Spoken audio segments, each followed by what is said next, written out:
살롬. 하나님의 크신 사랑과 은혜가 이 시간을 함께하는 모든 분들의 삶 가운데 가득하기를 기도합니다. 우리는 살아가면서 때로 길을 잃고 실수하며 넘어지기도 합니다. 그럴 때마다 우리 마음속에는 나는 자격이 없어, 하나님께서 나를 외면하실 거야라는 죄책감과 두려움이 싹트곤 합니다.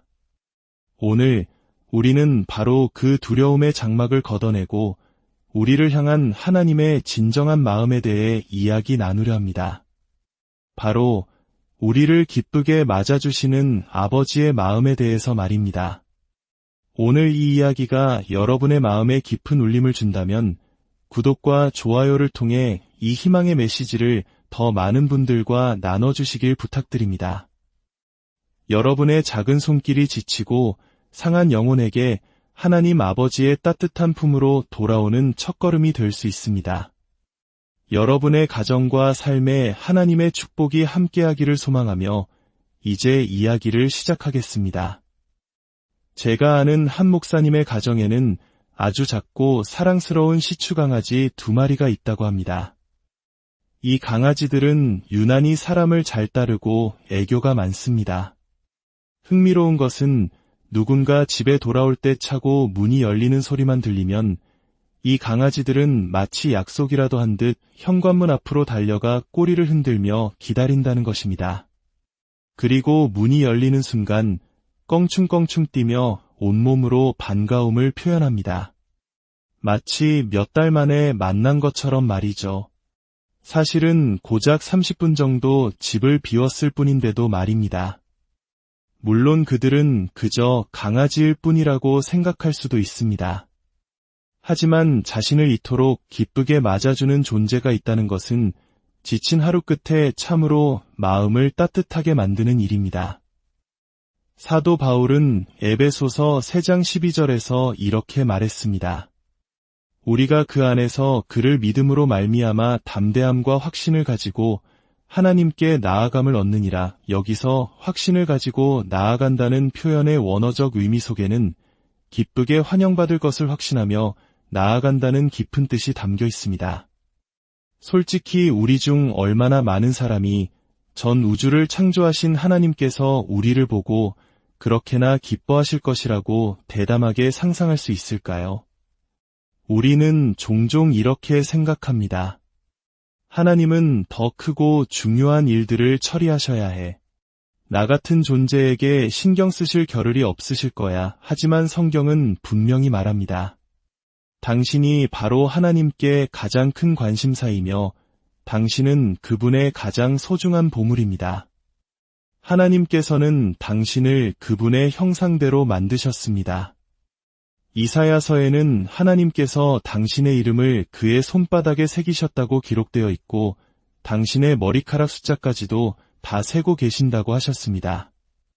하나님께서 당신을 얼마나 기쁘게 맞이하시는지, 당신을 볼 때 그분의 얼굴이 얼마나 환하게 빛나는지, 당신과 함께 시간을 보내고 당신의 걱정을 들어주며 당신의 꿈에 대해 아는 것을 얼마나 사랑하시는지 깨닫는다면 우리는 더 이상 두려움과 죄책감, 무가치함에 휩싸여 뒤로 물러서지 않을 것입니다.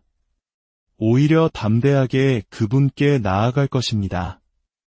하지만 안타깝게도 많은 사람들이 하나님에 대해 잘못된 이미지를 가지고 있습니다.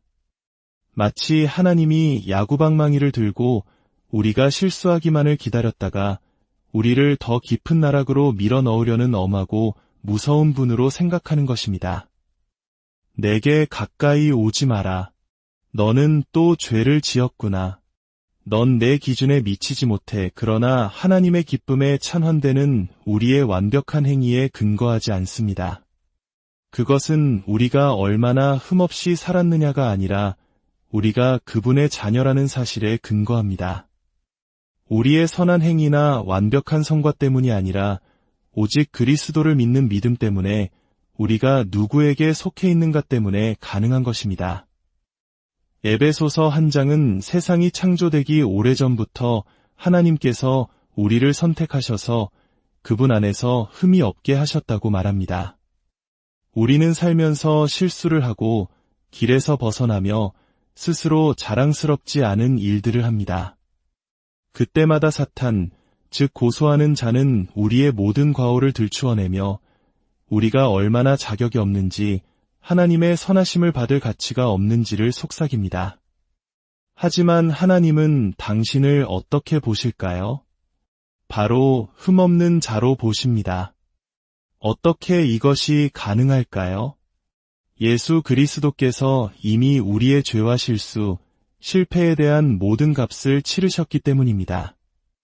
하나님은 우리를 흠없이 보시지만 만약 우리 스스로가 자신을 흠있는 죄인으로 여긴다면 하나님의 그 시선은 우리 삶에 아무런 효력을 발휘하지 못합니다. 죄책감과 정죄감에 사로잡혀 자신을 비하하는 동안 하나님께서 우리를 기쁘게 환영하시고 선을 베풀기를 간절히 원하셔도 우리는 그 선하심을 경험할 수 없습니다. 이 모든 비극은 에덴 동산에서 아담과 하와가 금지된 열매를 먹었을 때 시작되었습니다. 그 전까지 그들은 행복하고 자신감 넘치며 안정적이었습니다. 하나님의 사랑을 확신했고 담대하게 그분 앞으로 나아가 함께 걷고 대화하며 그분의 기쁨에 찬환대를 받았습니다. 그러나 그들이 불순종했을 때 정죄와 비난의 목소리가 찾아왔고 이는 두려움과 위축감을 가져왔습니다. 그들이 가장 먼저 한 일은 달려가 숨는 것이었습니다. 더 이상 하나님 앞에서 환영받지 못할 것이라 생각했기 때문입니다. 하나님께서 오셔서 아담아, 내가 어디 있느냐? 라고 물으셨습니다. 이것은 단순히 그의 물리적 위치에 대한 질문이 아니었습니다. 그것은 그의 마음 상태, 하나님과 멀어진 그의 영적 상태에 대한 질문이었습니다. 구약시대에는 죄를 덮기 위해 희생 제사를 드려야 했지만 우리는 더 나은 언약 아래에 있습니다. 요한계시록에는 하나님께서 우리의 죄를 씻어주셨다고 과거형으로 기록되어 있습니다. 그분은 이미 우리를 용서하셨습니다. 혹시 지금 아담처럼 숨어있지는 않으신가요? 하나님은 바로 지금 당신에게 묻고 계십니다. 내가 어디 있느냐?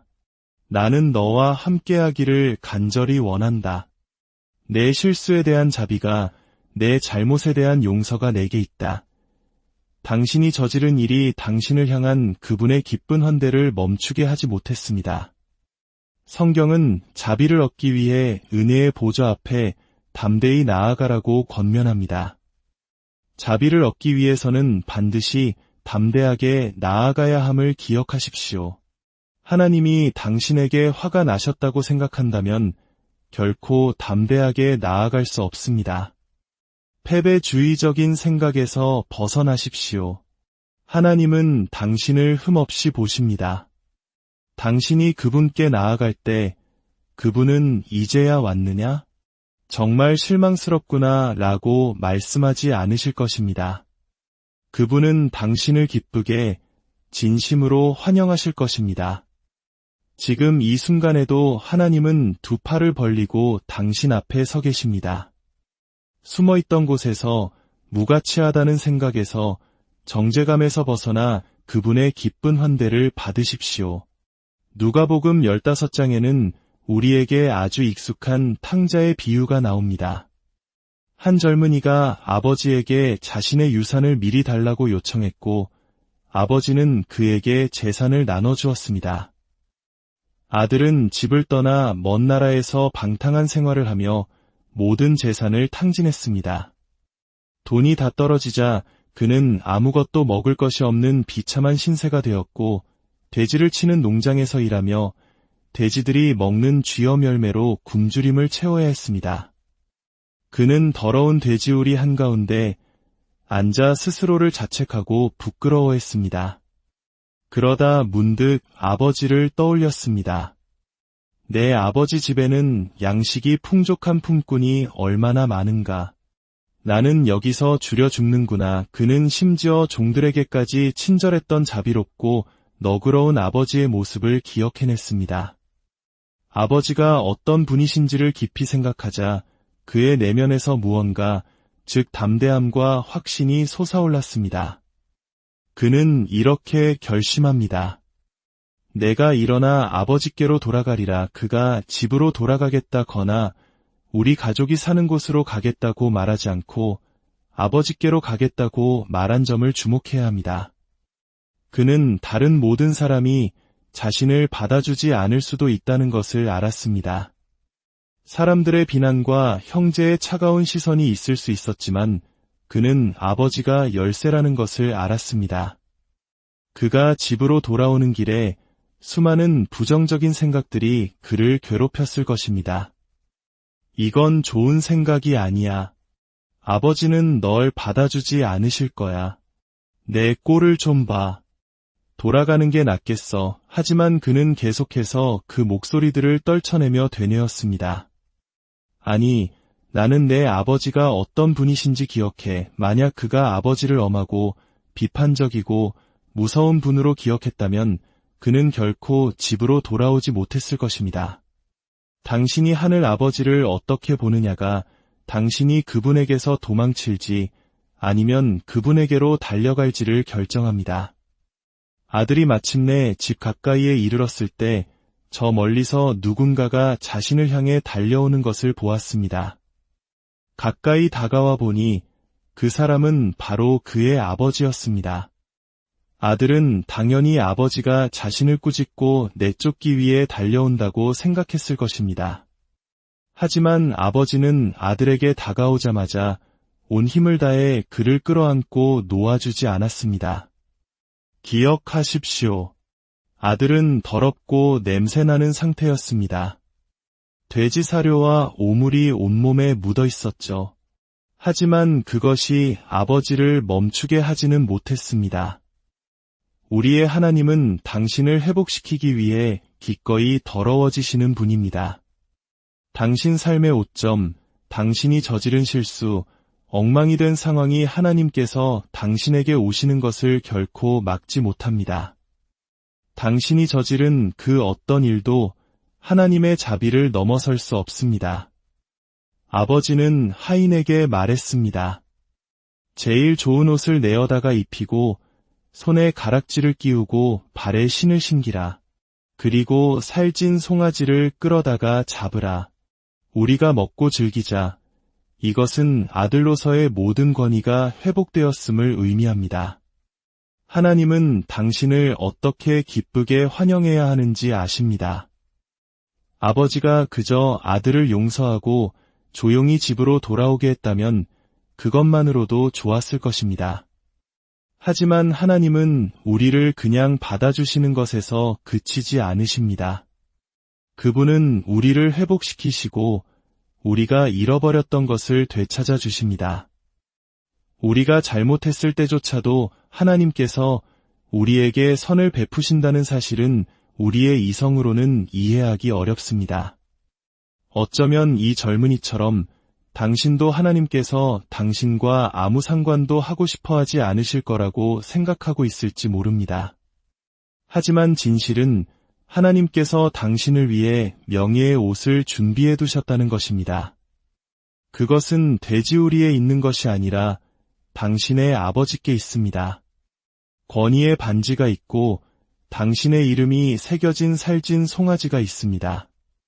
너는 결코 진정으로 행복해질 수 없어 라고 속삭이는 거짓말을 믿지 마십시오.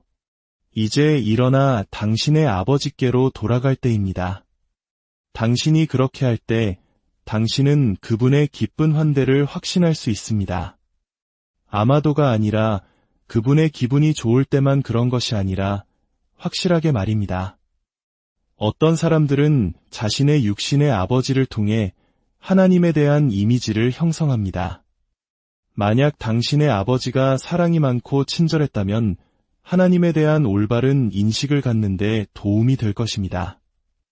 하지만 반대로 아버지가 엄하고 곁에 잘 없었으며 의지할 수 없는 분이었다면 그 부정적인 이미지가 우리 하늘 아버지의 모습을 왜곡하게 두어서는 안 됩니다. 하나님은 자비로우시고 사랑이 많으시며 용서하시는 분입니다. 어떤 자매님의 이야기입니다. 그녀는 10대 시절 갓 운전면허를 땄을 때 아버지께 차를 빌려 동네 친구 집에 다녀와도 되는지 여쭈었습니다.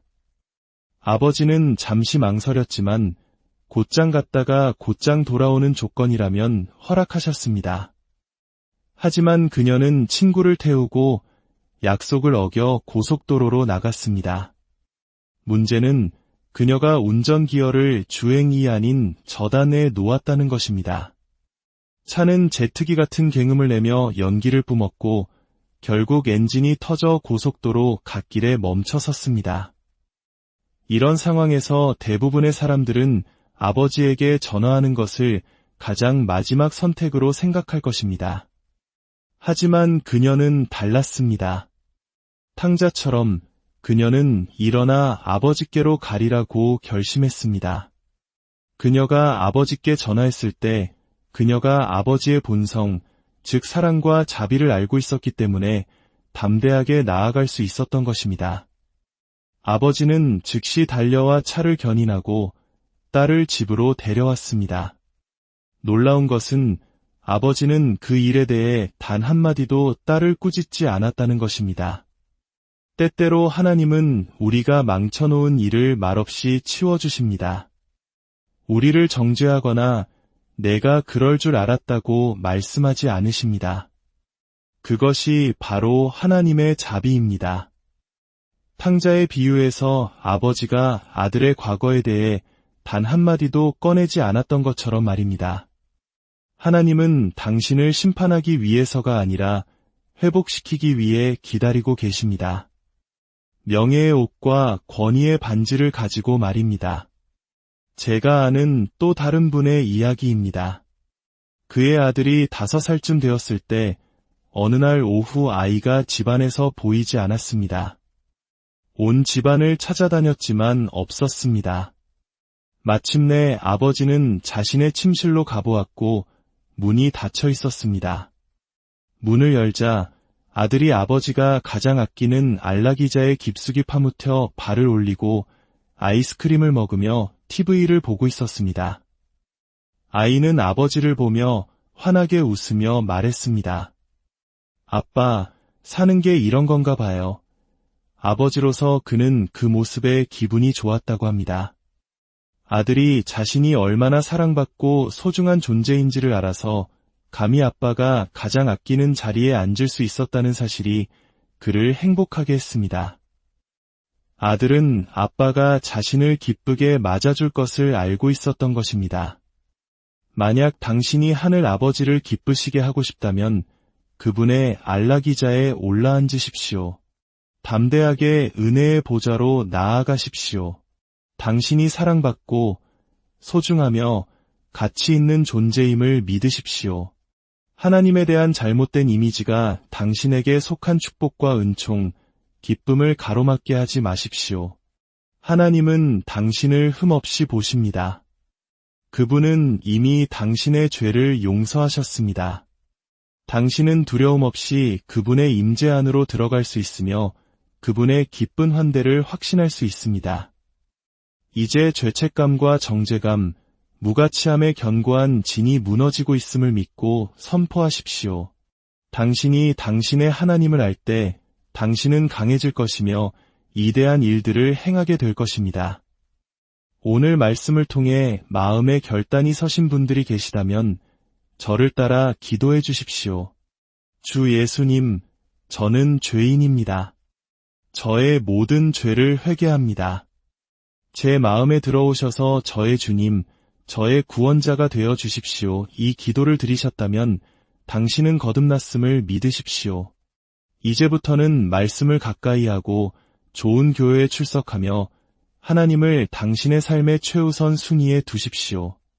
당신의 삶에 하나님의 놀라운 평강과 회복의 은혜가 가득하기를 예수님의 이름으로 축복합니다.